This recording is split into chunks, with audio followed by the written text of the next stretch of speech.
25 лет назад, 14 августа, ранним утром, перейдя границу на реке Ингур, войска Госсовета Грузии общей численностью около 2000 личного состава под командованием грузинского министра обороны Тенгиза Китавани вторглись в Абхазию. Десятки танков, БМП, вертолетов, артиллерийских установок. Огромная колонна шла по направлению к столице Абхазии.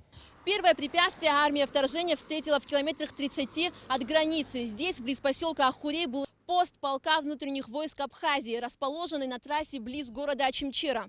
В момент появления грузинской танковой колонны на посту находилось более 20 бойцов Абхазской гвардии под командованием капитана Хухута Бганба. Они попытались оказать сопротивление, но силы были неравны. Всех бойцов разоружили и отправили в ГАЛ, в камеру предварительного заключения. Герой Абхазии Славик Кучуберев вспоминает, что в момент вторжения войск Госсовета Грузии в Абхазию он находился в Очимчире, и начавшиеся выстрелы на Ахурейском посту были слышны в городе. В 8 часов утра какие-то выстрелы услышал. Я приехал сюда, думал, что там случилось у нас в части. Когда приехал, здесь уже стояла 10-тысячная армия, здесь все, дороги были перекрытые. Метров 100 я не доехал сюда, до поста, здесь на посту ГАИ, где мы стояли. Меня остановили, я был в военной форме, одевал, а верхняя гражданская майка у меня была, черная майка, и я, как помню, меня остановили. И говорят, куда едешь по-грузински, я понимал по-грузински, я понял, что здесь какие-то разговоры мы слышали, грузины должны сюда приехать, и я говорю, еду в Гале, он меня не пустил, развернул меня, я вернулся назад.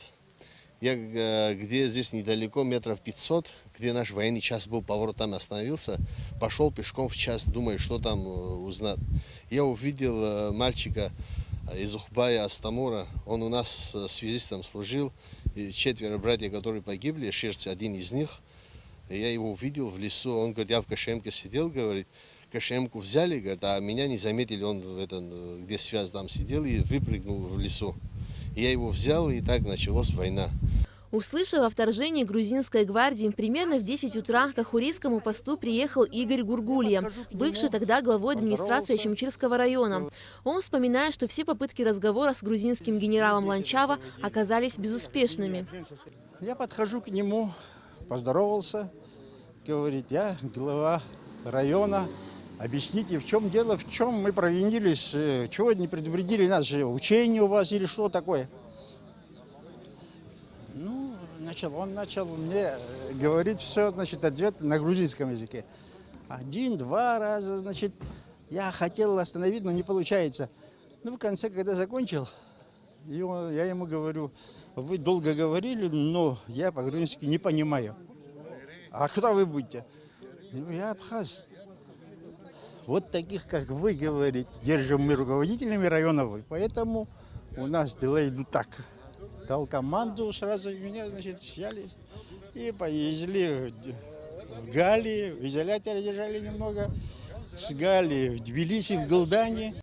Игоря Гургулья через 10 дней освободили из заключения по обмену на военнопленных, а через 2 месяца также по обмену освободили всех бойцов, взятых в плен на Ахурейском посту.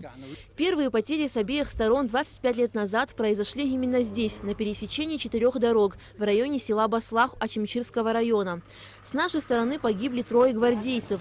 Каждый год здесь собираются ветераны войны, чтобы почтить память павших товарищей и рассказать об их мужестве. Здесь завязался бой, у нас тут человек 20, 24 где-то было. И первая жертва Валера Нарсия, такой был скворчельский, один взрослый мужик, он получил здесь тяжелое ранение и скончался прямо здесь. Возглавлял эту группу Резу Гоги, директор артиллерийской школы он был.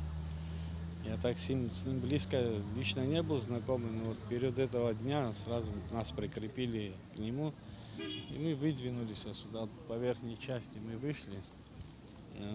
Видно, начало войны, неопыт, все это сразу ударило в тот же день по нас, неправильно подошли к перекрестку в открытом виде, видно, они нас увидели, и засаду устроили здесь на железной дороге. И Резу Гоги первый, как шел, сразу в очередь он первый поймал, там на месте погиб, потом Квициня, Валера, если я не ошибаюсь, его звали. Его тоже сразу здесь убило.